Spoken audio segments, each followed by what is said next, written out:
4 Pro Bowls in 13 years, and when he came into the league, he was the most dynamic quarterback in the history of the league with his feet. And again, 4 Pro Bowls in 13 years, multiple teams. Our friend Michael Vick now joining us on a Monday in the Herd. And it's interesting because you played in Philadelphia, Michael, and Joy just mentioned that it's a really good – this is an interesting topic. We know Philadelphia's got players. We know they've been hurt all year. Yeah. But in Philadelphia, I roll my eyes at this, but according to my buddies in Philadelphia, they're like, listen, a lot of people in Philly think Nick Foles is better than Carson Wentz. I don't. But Nick Foles clearly has a better relationship with Alshon Jeffrey, whereas Wentz, it's Zach Ertz. What does Foles do, Michael? I can no longer deny it. What does he do to the Eagles' offense that sparks it? I think he takes pressure off the offense. I think when Carson Wentz is out there, I think Doug Peterson feels the need to be dynamic, open the offense up, spread the ball around, obviously get the ball to Zach Ertz. But I think he has a tough time of incorporating all the guys in the offense. When Nick is out there, I think everyone's at ease. I think the game plan is more simplified. I think more detail-oriented. It's more detail-oriented, but not strenuous, not a bunch of different plays where – guys are required to think. I think it's more simplistic. And what you're that's saying, the way it look. What you're saying is Philadelphia says, listen, we don't have the high-end talent. Yeah. Let's simplify it, do fewer things better. And with Nick Foles, there's not as much fireworks show, but it's easy, put your arms around it, pound the football as much, and that's what you're seeing. The one thing I do know is just in talking to several players and coaches last year after the Super Bowl, when Carson went down, all the guys felt more pressure to perform. And I think, that helps within itself. You look at guys, feeling like they have to go out and be at their very best all the time. And then when a guy goes down, now it's like, okay, you focus on the things that you really have to do well, scale back on a majority of the offense, probably some on the defense, and then let guys go play lights out and play faster. That's what it looks like with Nick Foles, and that has to be the game plan because it was too easy last night. I mean, we didn't see the Philadelphia Eagles look that way all year long, and now it's starting to become frustrating to me because I'm starting to think the same thing. Like, what's the difference in Nick Foles and Carson Wentz? It's starting to stack up as far as wins in the win-loss column. Right. More wins for Nick, less for Carson. Let's go to the Rams. My takeaway, whether you heard it or not, Michael, was listen, they're building a $5 billion stadium. They're brand new to the city. You got the Lakers, you got the Dodgers, you got USC football, you got sports everywhere. Everywhere. So they went and got some headliners, and Ndamukong Suh, Aqib Talib. And I think they overpaid for Brandon Cooks and Dante Fowler. And here's my takeaway. The Rams have stars, but the Chargers have depth. Yes. And I watch the Rams, Mike, they look tired. They don't have depth. They have one running back. Cooper Kupp left. Now they have one receiver they have to rely on. That's what I see. I see a team that's got a bunch of stars, doesn't have a lot of depth, and January is about depth. They look like a team who started out fast and had a ton of success in a bunch of different areas. And the first quarter of the season is always easy to come out and get off to a good start because opposing teams don't know how you're going to play. They don't know what you're going to come out with and, what your scheme is going to look like. After a while, you start to create an identity, and things don't change. You just dress it up a little different. Right. So the catching up with the scheme, and now you just got to reboot. You got to go back and look at what did we do well early in the season. What are other teams doing well versus the teams that we're about to play, and you got to create concepts based on that. But they got a lot of talent, and I think this team should be in a better position. Obviously, that game was competitive last night, but probably one that they should have won. Yeah, at the end of the day, and these seasons are long, Michael. They're literally there's the pre-Thanksgiving, then there's post-Thanksgiving, and then playoffs feel differently.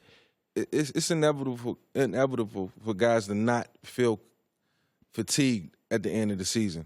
Like you go through, the first quarter, the first half of the season, and things are going your way, and then all of a sudden, not just rookies, veteran players hit a wall too, I experienced that in 13 seasons. Imagine the guys like Tom Brady who's, 17, 18 years in. It's just something that you can't dodge or get away from. And you can't win every game. You can try, but at the end of the season, postseason, that's when you got to be at your best. But you have to be well rested, and you have to have some players who fresh and can come off the. That's what the Chargers, the Ravens, and the Bears have. Yes, when you have layers. to have depth, you have to have depth. Okay, so Dak Prescott gets shut out. Not a great look. Listen, Zeke had a good day, not a great day. Amari did okay, but wasn't great. I mean, I kind of look at it and I think to myself, with Dak needs some great performances around him to win games on the road. Yeah, Dak needs help, from everyone, offensively and defensively. Certainly not the type of performance you want to put on film, this late in the season and with the postseason right around the corner. Because people will look at that. They're going to watch it, and they're going to say, we should do this to Dak Prescott because this is what the Indianapolis Colts did. They took Amari out. Took him out the game. They doubled it. They doubled him up, and then they find out the areas that you're struggling and you're not so good in, and you get exploited. So, I mean, it's blueprints that's created each and every week. Certainly not the one that you wanted, that the Dallas Cowboys wanted yesterday, but can't take anything away from the Indianapolis Colts. They're a really, really good football team. Really good team. And better, I think, at this stage than we thought. Yes. Sure. Couple of different things. Number one, you had an interview with Lamar Jackson last week. He's better than I thought. Yeah. I thought Josh Allen from Wyoming and Lamar Jackson from Louisville needed to sit a year. I thought the same thing. I just thought, I thought Darnold, Baker, and Rosen could come in, chop it up, be okay. Right. Get overwhelmed at times, but be okay. Lamar's doing it, man. And by the way, not a ton of bad plays, not a lot of picks. Their offensive coordinator. You think the Ravens coordinator is the key here? I think the Ravens coordinator is the key. Marty Mornhinweg. I think James Urban, the quarterback coach, who we were all together in 2010 in Philadelphia, did some of the same things, not, at this pace or with as much volume, but we did enough to keep teams off balance and added to get positive yards and move the chains. Greg Roman is involved. Yep. So 3 heads better than 1. And, I mean, Lamar's doing everything he's asked to be doing. Yep. And he's making the game the game is easy for him. Like, what he's doing, I mean, hand it off or you keep it. Short passes, not a lot of passes down the field, not being asked to do a lot. It's really a game plan that he can probably run for the next couple years and be successful at it and just give defenses fits. Yeah, but by the way, Baltimore plays real defenses. I say this, every quarterback, I mean, Andrew Luck's one of the few I think that doesn't. Every quarterback's got holes in his game. Yeah. So Andrew's hole right now, or not Andrew, Lamar Jackson's hole is experience. Right. Okay, you're not going to give him the whole playbook. By the way, Big Ben's first 2 years in Pittsburgh, it was a lot of running. Yeah. They weren't given big. It was balanced. It was. Now you can let him throw 50 times a game. So I think Baltimore's a headache. I also think when you came into this league, people don't have tape. Right. It took people a year to figure out the Wildcat. Yeah. People don't have enough tape on Lamar. And by the way, I think week to week, Baltimore's figuring out who Lamar Jackson is. Right. And they have him in-house. Right. And they'll continue to add to the playbook. They'll continue to come up with different concepts. And then once opposing teams latch on to what they're doing, then the offseason to roll around, they'll go scout more offenses that's suited for Lamar's game. They'll come back next year with something different. He'll learn more in the passing game.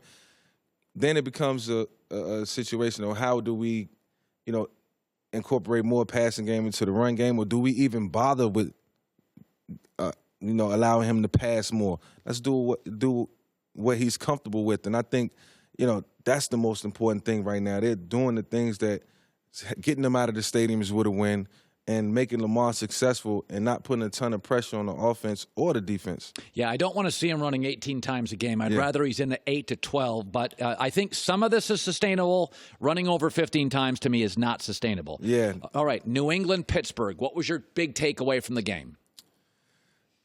Pittsburgh is a lot better than what we think. Pittsburgh comes to play when they want to play. And, aside from beating the New England Patriots, they should have beat the Chargers, They had the Chargers beat. They had them beat. So this is a team that can put it all together whenever they want. Obviously, New England looked tired. Tom Brady looked like he's tired. You know, he was into it, but he needed help. And I can't understand why Josh Gordon only had 1 or 2 receptions. I can't figure it out. This is a guy that they brought in to be the marquee player for this team, to be the guy that can stretch the field and create other opportunities in the offense, especially in the run game. They are using that effectively. I don't know why.